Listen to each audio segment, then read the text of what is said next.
The future is here. I swear, I don't know why I get some of this stuff. I don't need it, but here I am. In this box, I have the new cams that are going in my head. The car currently has HKS 272s. The tried and true. Those things are probably some of the greatest cams you can get for the money. But however, if you're willing to spend more money, they are better and more efficient cams out there. And thus, this is what we got here. Right here in this paper are GSC's Billet S2 cams. So what does that mean? Is that these are not cast. These are actually CNC machined at a solid piece of steel. And here you have it in all its glory. These are literally almost brand new. A couple of 100 miles on them. And they will be replacing my HKS 272s. So as you can see, let's see if I can get it to focus. Oh, too far. Anyways, you can see the CNC markings right here on the cam itself, which is pretty crazy. And why they did this is because you can read it up online. GSC, Kelford, and I think Crawford actually had they all get their cams from the same like company who casts these cams. The only thing that's different is their duration. But since they all came from the same company, they had a bad batch where the casting was wrong, and so they had flaws in them, and they would actually snap where the cam gear attached to it. And this has actually happened to one of my friends with his Kelfords, the Mevic one, because those are hollow inside. The one where the Mevic actually engages, he had the whole thing snap on him on a dyno during mod, and that was pretty sad because when that happened, timing skipped, piston crashed into the valves, and everything went south. So what GSC did to combat this problem is that they no longer cast their cams; they actually make them out of billet, forged billet steel, and here it is in its all its glory. And what's also good about this is that when they cast cams, they don't get these lobes exactly the same to each other unless they're changing the tooling every single time they cast one cam, which they don't because that's too expensive. So you'll have some variations from this lobe to this lobe. It's not like extremely noticeable, but there is variations. However, with CNC, everything is the same. This lobe is exactly the same as that lobe. So pretty crazy. Not necessarily necessary, but I've been looking for a set of these cams for so long, and I am happy to announce that I finally have a set in my hands. So let's go ahead and start tearing into the head and get my old HKS 272s off and install these bad boys. So not completely necessary, but we're doing it because we can. I'm gonna polish the S2s before we put them in the whip. Make sure they're pretty.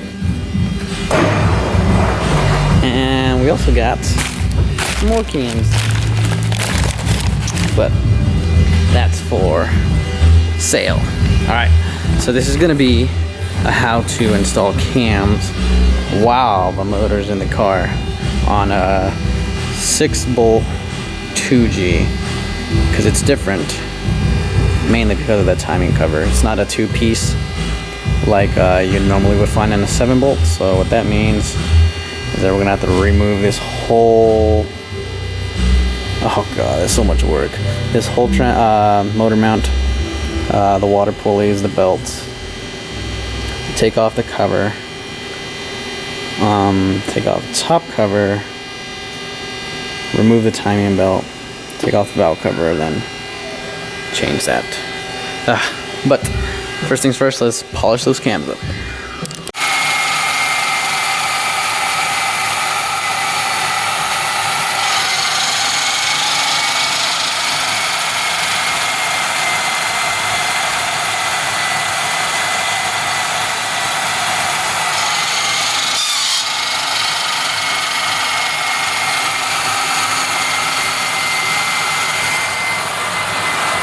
Yeah, you guys get the picture. Alrighty, and that's about it. Like I said, these things have like a coating on it. I don't know, but of course, you know, when we polished it, it kind of came off. But they are perfectly smooth, flat, and round. So now, all we gotta do is continue removing all this stuff. Got the car on a jack now. Pulleys are removed. Belt should come off soon if I take these off. So we're gonna remove motor mount to take off the timing cover. After that, cut the timing belt. Got a new timing belt ready to go on. They're cheap enough just to replace every time this comes off, so I don't even mess with any used ones. And after that, take out the valve cover and go from there. Oh, don't say that. All right. What the fuck? Timing cover is off. Fluid damper is off. Motor mount's off. All the pulleys and belts are off. Now we got valve cover off. Very tricky to get this off while it's on the car without breaking it. Be careful. Go slowly. Luckily, I only did that. I understand why Jaffro cuts it and splits it, because it makes life a lot easier. But yeah, now we got new timing belt in there.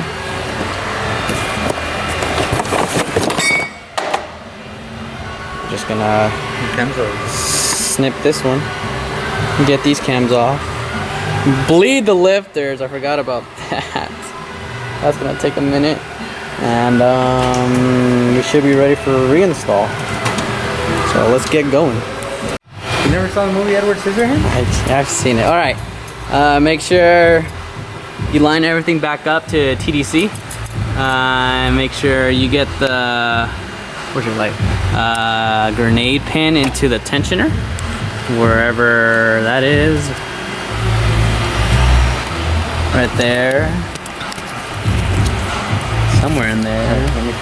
Switcheroo. There you go. We didn't have a grenade pin, so we use an Allen key, but it works just as fine. Right there. So that's locked in. Yeah. That's locked in right there.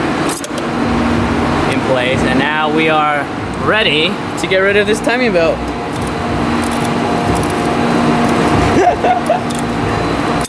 What are you doing? Alright. Dude, imagine if I bought the wrong timing belt. Alright. Now we're ready to install the cams.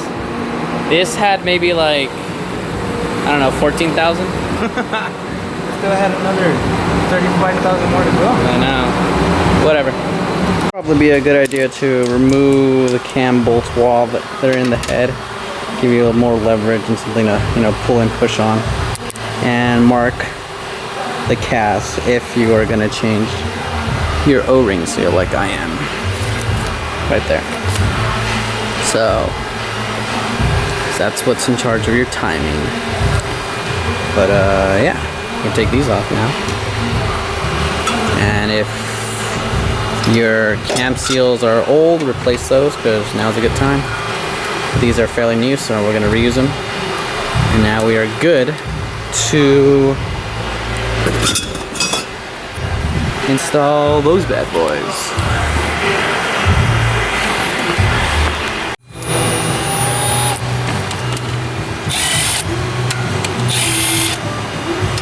Out to in.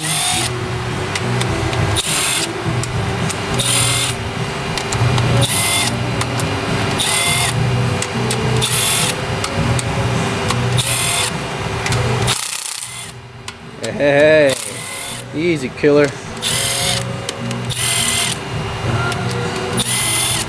And we got the cast off.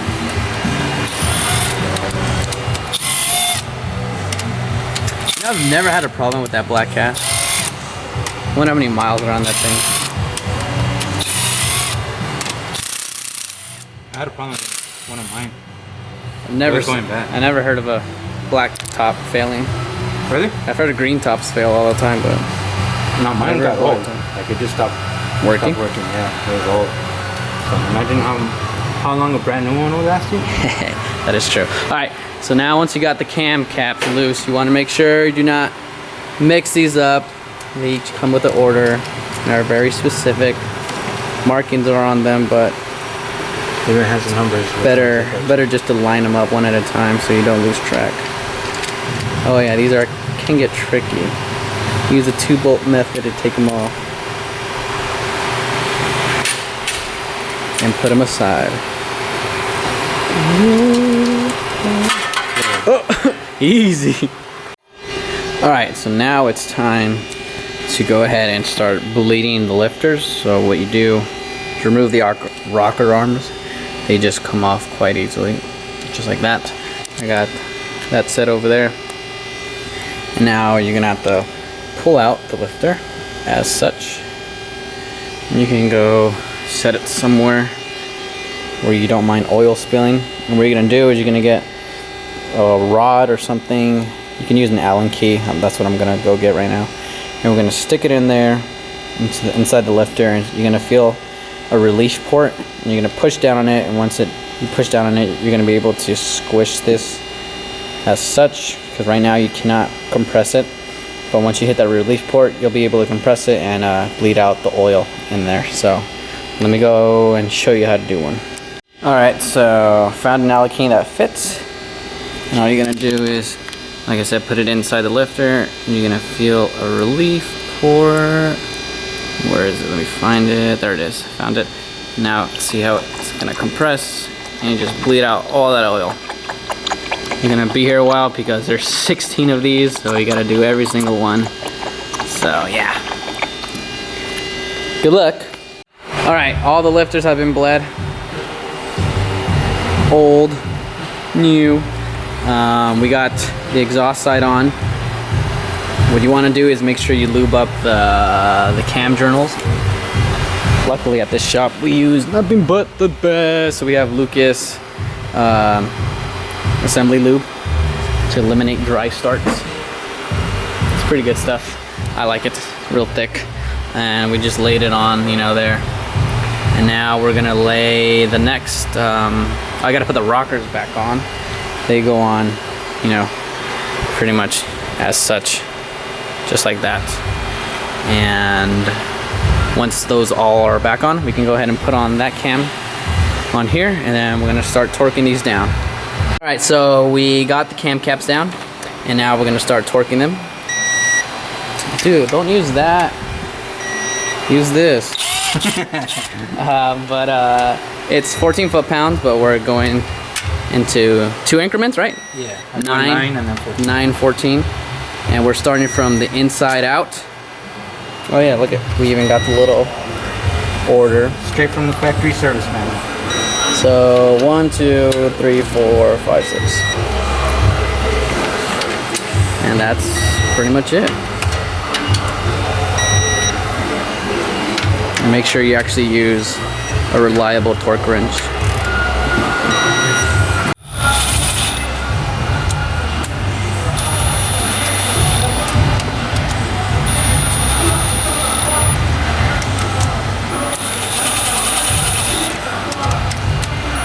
When you're spoiled by power tools, never go back to manual. Same thing for the intake, 9 then 14, and we should be almost done with that.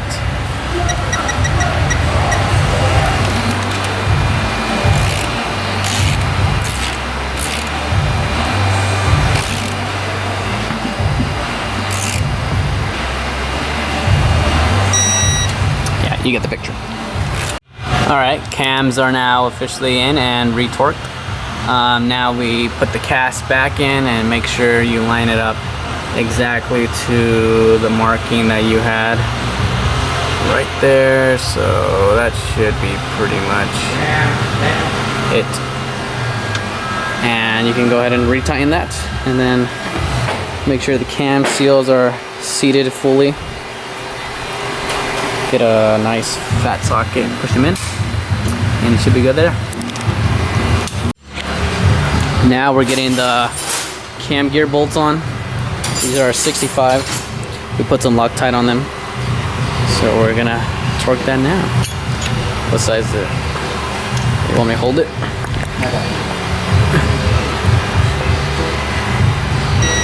Oh.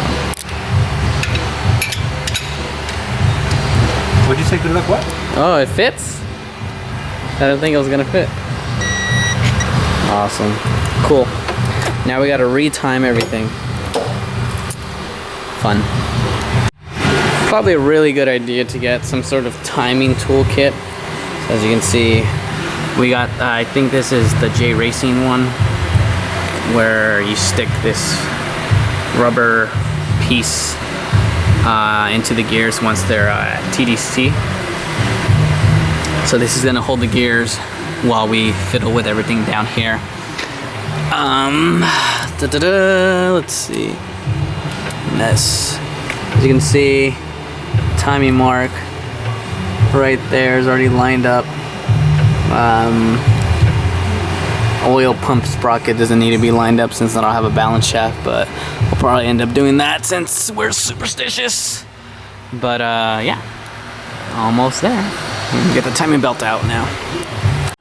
Alright, timing's back in time. We had to use all the timing tools, but you guys already seen that in the other video, so don't need to show it. Set it all up, 35 foot-pounds for the tensioner. Spin it 6 times. These tools. We spin it 6 times, and now everything is lining up. So we are Gucci. Now we just gotta put timing cover back on. These motor mount bolts back on, timing cover bolts, motor mount, and that's the wrap here. Right? Yeah. Okay. Alright. Everything is back together finally. We got the beast cams in. What do we do? Motor mount, pulleys, belts, timing cover, retightened everything. We got the fluid damper back in.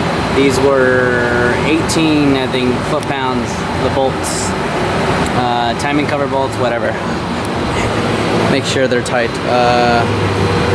Forgot that one. But yeah, everything's back in. Now we're gonna turn her on and see how she sounds. You're gonna get mad lifter tick, so don't be surprised if it sounds bad, but lifter tick is expected after you put in new cams because the lifters have to repressurize with oil and just get pretty much refull. So let's turn it on and see how she sounds. Alright, and there you have it. Idling and purring. Of course, we got the lifter tick that'll go away later. They sound like the HKS 272s.